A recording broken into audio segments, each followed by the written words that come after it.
Hi, I'm Carl Azuz. Welcome to the show. Stories from Egypt and Peru start things off today. Our first report is from North Africa. Scientists examining the Great Pyramid of Giza think they might have discovered two hidden rooms in the structure. The Great Pyramid is the largest of Giza's three pyramids. Researchers believe it was built more than 4,500 years ago. Scientists have been scanning the pyramid, kind of like taking x-rays and heat scans of it, and they detected what could be unknown cavities or rooms inside the structure. More tests are needed before researchers can be sure these rooms are significant. At this point, they only add to the mysteries of the Great Pyramid. Another mystery is troubling officials in South America. Thousands of critically endangered frogs living near Peru's Lake Titicaca have died, and no one knows why.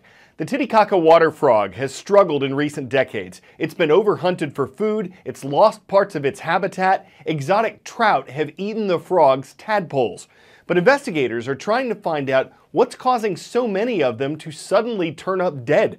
Some residents of the area think that raw sewage coming from a nearby city might be killing the frogs. Tonight, it's the last of three head-to-head debates between Republican presidential nominee Donald Trump and Democratic presidential nominee Hillary Clinton. It's scheduled to start at 9 p.m. Eastern at the University of Nevada, Las Vegas. You can watch it live on CNN. This debate will have the same format as the first one, with the two candidates taking questions from a moderator. And for this event, that moderator will be a Fox News anchor named Chris Wallace. But keep in mind, it's not just president that Americans will be voting for on November 8th. All 435 voting members of the U.S. House of Representatives will be chosen, as they are every 2 years. In the 100-member Senate, about a third of the seats will be determined. Senate terms are for 6 years. Currently, Republicans control both chambers of Congress. But just like the uncertainty surrounding the presidential election itself, there's uncertainty over who will control Congress after the election. For the Senate, the math is complicated. Right now, the Senate has 54 Republicans, 44 Democrats, and 2 independents. 34 senators are up for re-election this year. But here's a thing you need to remember, and Republicans wish they could forget. Democrats only need to gain 5 seats to gain control of the Senate. They face a more difficult battle, though, in the House of Representatives. Democrats need to gain 30 seats to win back the majority there. It's a high hurdle with relatively few competitive districts. But House Minority Leader Nancy Pelosi said that if the election were held this week, Democrats would regain control of the House. Republicans disagree. Still, Speaker of the House Paul Ryan told Republican donors that Trump's numbers are worse than John McCain's were in 2008. 2008 is the year that Democrats did indeed win back the House of Representatives, and Pelosi was Speaker of the House. They held control for the first 2 years of Barack Obama's presidency.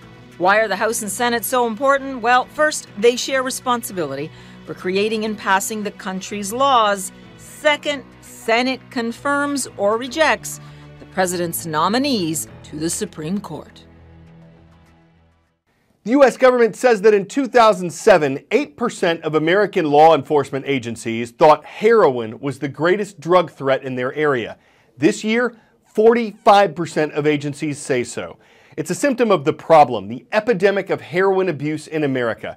Continuing our series on this today, we're introducing you to a doctor who's helping her community fight back. She wasn't moving anything. She wasn't responding to anyone. She was just a young, beautiful girl. This is a case where maybe I can't save this young lady, but there's something that I can do to prevent more people like her from going down this path. Dr. Joan Papp is a dedicated fighter on the front lines of America's heroin epidemic. She's an emergency room doctor in Cuyahoga County, Ohio, which is on pace to see the highest number of heroin and fentanyl deaths in its history. Nearly every day, Dr. Papp sees someone affected by the crisis.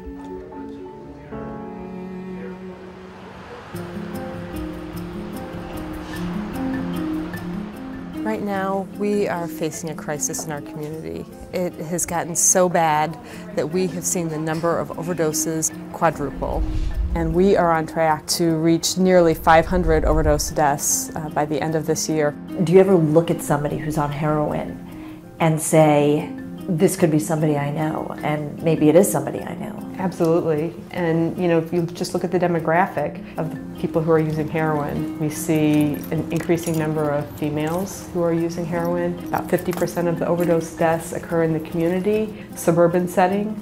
Yep, this is it. So I'm like right around the corner here. Oh yeah, we're in the suburbs. This is sort of a middle-class suburb.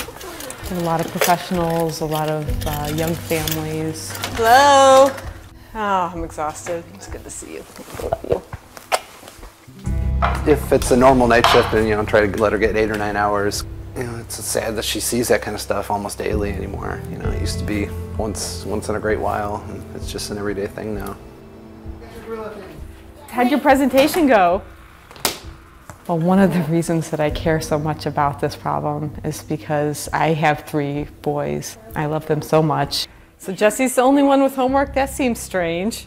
We know that this problem started with the prescription painkiller problem.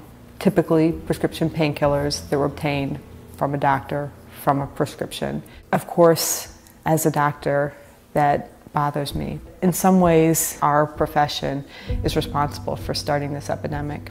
My children are white males who live in the suburbs, and what I'm seeing come through our overdose prevention program are white males who live in the suburbs. I can't help but think, what is to stop, my children from going down that path?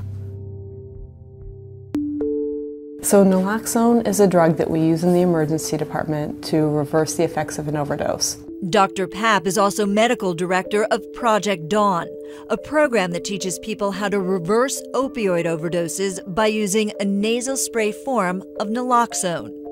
Kits are handed out to active heroin users or family and friends like Jeff Facenda, a former addict who would step in if someone were in trouble. We need to blanket the community with naloxone. Police need to be carrying naloxone. Private citizens need to be carrying naloxone. Those kits have stopped hundreds of potentially fatal heroin overdoses in the Cleveland area since 2013. You may know several people who are addicted to heroin and you just have no idea. Whether you know it or not, you're paying for this problem. You're paying for the cost of effects of injection drug use because of dirty needles. So there's a cost not only in lives, but a cost in actual dollars too. We've actually found that people are less risky when they have access to naloxone. I think talking is so important, making sure that there's good access to resources, making sure that people know how serious this problem is. Papp is passionate about stemming the tide of heroin in her community. She speaks regularly to people touched in some way by the epidemic.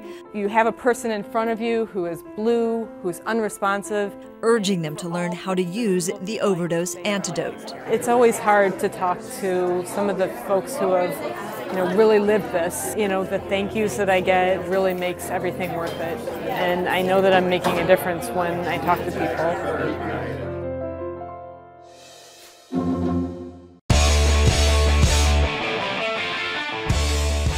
It all started with a viral video of a police lieutenant dancing at a charity event. But it didn't stop there. As you can see from this video on Twitter, he was recently asked to do it again at a pep rally at North Stafford High School in Stafford, Virginia. The officer's fiance teaches there, and apparently the pep rally hadn't pepped up enough of the students. So it was the officer's dancing that caused the whole event to rally. Certified by the Police Academy and the Dance Academy, the officer broke the laws of physics. His steps were anything but uniform, his moves simply arresting. Seems he's got the right to remain awesome. I'm Carl Azuz, and police come back for more CNN student news tomorrow.